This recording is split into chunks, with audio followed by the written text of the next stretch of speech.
Doctor ذاکر عبدل کریم نائک، نور من انوار اللہ، اللہ کے نور میں سے ایک نور، کنز من کنوز اللہ، اللہ کے خزانوں میں سے خزانہ، آیت من آیات اللہ، اللہ کی نشانی میں سے۔ پاکستان میں نا ایک مخصوص طبقے کے کچھ لوگ ہیں، انہوں نے ڈاکٹر ذاکر نائک کی پاکستان میں آمد پر وہ کہہ رہے ہیں اہلم و سہلم مرحبا، بڑے بڑے وہ نعرے لگا رہے ہیں۔ چلیں ظاہر ہے یہ انہوں نے اس کو اپنے مسلک کا، اپنے مخصوص طبقے کا، وہ اس کو عالم دین سمجھتے ہیں، اس کو انہوں نے خوش آمدید بھی بولا، اس کو انہوں نے اہلم و سہلم مرحبا بھی بولا۔ اور یار اپنے عالم دین کے آنے پر، یعنی کہ اپنے اسکالر کے آنے پر تم اہلم و سہلم مرحبا کہہ رہے ہو، اور جب آمینہ کے لال کی آمد کی باری ہو تو اس وقت تمہیں اہلم و سہلم مرحبا کہتے ہوئے تمہیں تکلیف پہنچے۔ میں نے اسی مخصوص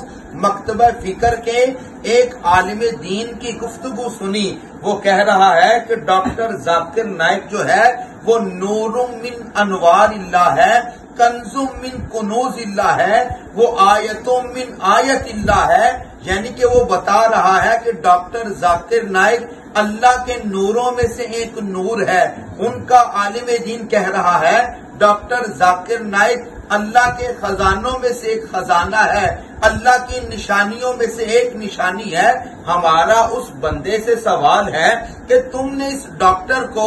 اللہ کے نوروں میں سے ایک نور کہا، اللہ کی نشانیوں میں سے ایک نشانی کہا، اللہ کے خزانوں میں سے ایک خزانہ کہا۔ کوئی ایک حدیث، کوئی ایک قرآن کی نص بتا تو صحیح کہ جس میں رب کریم نے اس بندے کو نور بولا ہو، اس بندے کے بارے میں کوئی ایسی حدیث یا کوئی ایسی دلیل موجود ہو۔ ارے قرآن میں رب کریم نے اپنے محبوب کے بارے میں فرمایا قد جاءکم من اللہ نور و کتاب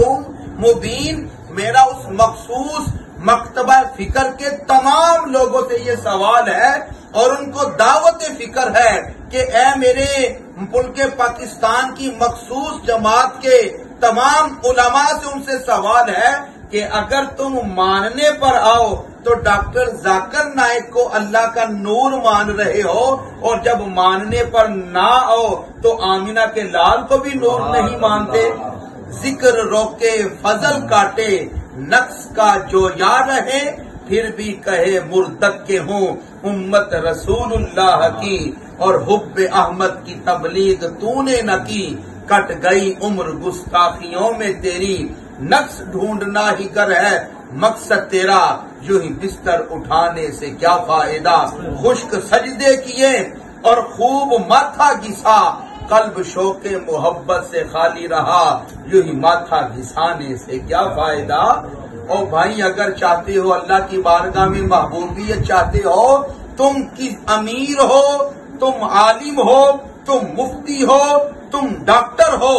اگر تمہارے دل کے اندر آمینہ کے لال کی محبت نہیں، تمہارے دل کے اندر رسول اللہ کی محبت نہیں، رسول اللہ کا ادب نہیں، تمہاری ساری ڈگریاں فیل ہیں، تمہارا مال و دولت ناکام ہے، لیکن تمہارے پاس دنیا کا بظاہر کوئی مال نہیں، لیکن دل کے اندر اپنے نبی کی محبت ہے،